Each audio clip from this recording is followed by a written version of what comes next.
एक थका हुआ मगरमच्छ नदी के किनारे लेटा था, भूखा और बेहद कमज़ोर। तभी ऊपर से एक रसीला जामुन उसकी नाक पर गिरा। जैसे ही वो मुंह में गया, उसकी आंखें चमक उठीं। धीरे धीरे उसकी ताकत लौटने लगी और चेहरा खुशी से खिल उठा। वो रोज़ उस पेड़ के नीचे आता और जामुन खाकर तरोताज़ा हो जाता। पेड़ पर एक हंसमुख बंदर रहता था। वो मगरमच्छ को देखकर मुस्कुराया। मगरमच्छ ने भी मुस्कान लौटाई और दोनों के बीच दोस्ती हो गई। अब रोज़ वो दोनों बातचीत करते, नदी और पेड़ उनके साक्षी बनते। हंसी मजाक चलता, दिलों में अपनापन बसने लगा।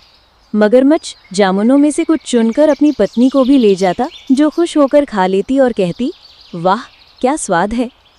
एक दिन मगरमच्छ की पत्नी बोली, अगर जामुन इतने मीठे हैं तो सोचो बंदर का दिल कितना मीठा होगा। मगरमच्छ चौंका, बोला, वो मेरा दोस्त है। पत्नी ने कहा, अगर मुझसे प्यार करते हो तो उसका दिल लाओ। वो अंदर से टूट गया, पर पत्नी की बात टाल भी नहीं सका। अगले दिन मगरमच्छ मुस्कुराते हुए बोला, चलो दोस्त, आज तुम्हें नदी पार कराता हूँ, तुम्हारा पेड़ बहुत अकेला हो गया है। बंदर खुशी खुशी उसकी पीठ पर बैठ गया।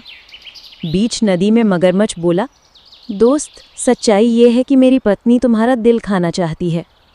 बंदर एक पल को स्तब्ध रह गया, फिर चतुराई से बोला, अरे यार, दिल तो मैंने पेड़ पर ही छोड़ दिया, लाना भूल गया। मगरमच्छ ने राहत की सांस ली और उसे वापस ले गया। जैसे ही बंदर पेड़ पर चढ़ा, वो चिल्लाया, अब मैं मूर्ख नहीं बनूंगा। मगरमच्छ शर्मिंदा होकर लौट गया।